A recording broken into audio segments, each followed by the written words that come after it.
Hello guys, in this video, we were gonna discuss about the topic of the genetic antenna or also known as evolved antenna.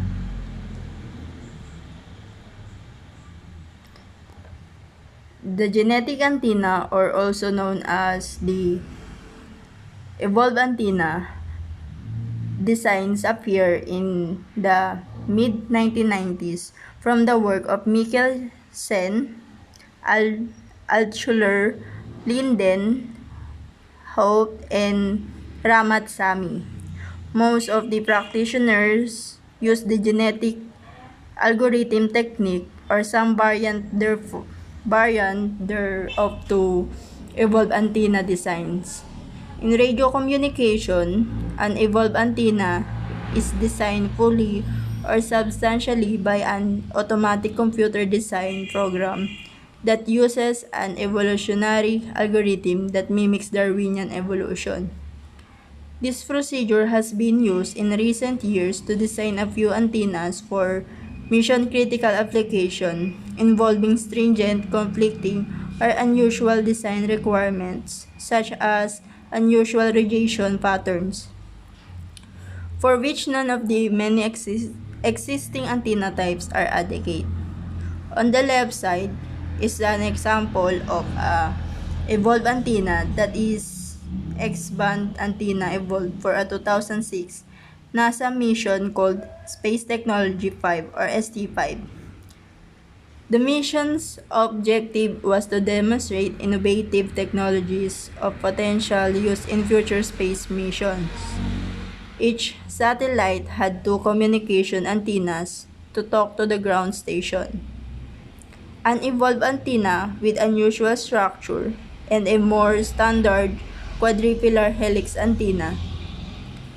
The former was evolved to meet a challenging set of mission requirements, notably the combination of wide beamwidth for a circularly polarized wave and wide impedance bandwidth to cover the up and downlink frequency at X-band. Both antennas were fabricated by the Physical Science Laboratory at New Mexico State University. Their external appearance was essentially identical in that a foam radome covered the radiating elements. The ST5 mission or Space Technology 5 mission successfully launched on March 22, 2006 and operated for the mission period before being decommissioned by NASA.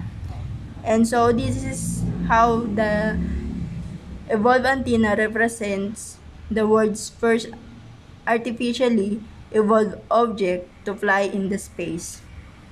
Other than evolved antennas were subsequently used on the lunar atmosphere and thus Environment Explorer spacecraft.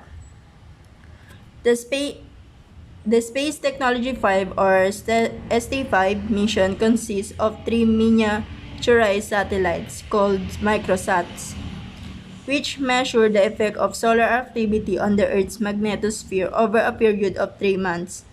The microsats are approximately 53 cm across, 48 cm high, and when fully fueled, weigh approximately at 25 kilograms. Each satellite has two antennas centered on the bottom and top of each spacecraft.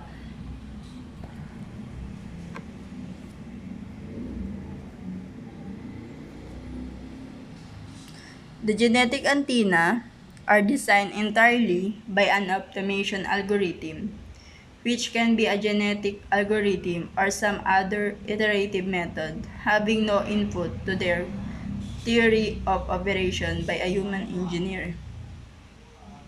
Similar to manually designed custom antennas, it often takes multiple attempts and iteration to come up with the most optimal genetic antenna design for the specified application. The genetic antennas are not existing design modified by optimization rather. Each iteration designed entirely by a computer, a new antenna altogether. To design a genetic antenna, the computer program starts with rather simple shape. Using the computer program starts with rather simple shape. Using its own calculation and algorithms, the program modifies the shape by adding or reshaping elements. The computer program starts with simple antenna shape, then adds or modifies elements in a semi-random manner to create a number of new candidate antenna shape. These are then evaluated to determine how well they fulfill the design requirements, and a numerical score is computed for each. Then, in a step similar to a natural selection, a portion of the candidate antennas with the worst scores are discarded, leaving a smaller population of the highest scoring design. Using this antenna, the computer repeats the procedure, generating a successive population by using operators such as mutation, crossover, and selection, from which the higher scoring design are selected. After a number of iterations, the population of antenna is evaluated and the highest scoring design is chosen. The resulting antenna often outperforms the best manual designs because it has a complicated asymmetric shape that could not have been found with traditional manual design method.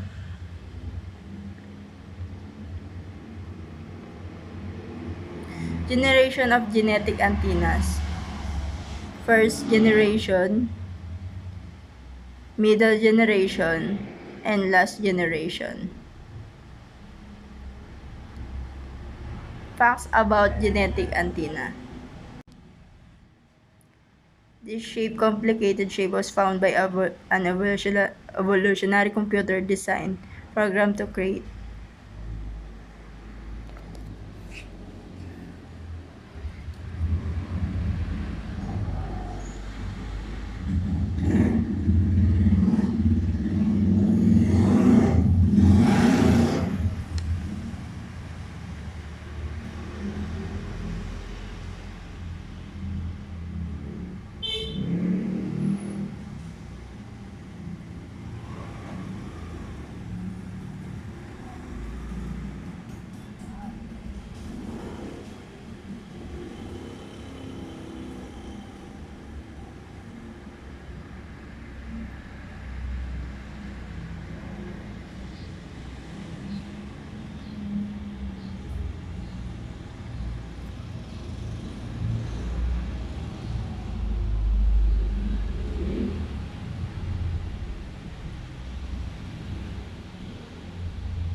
So that's it, and thank you for watching.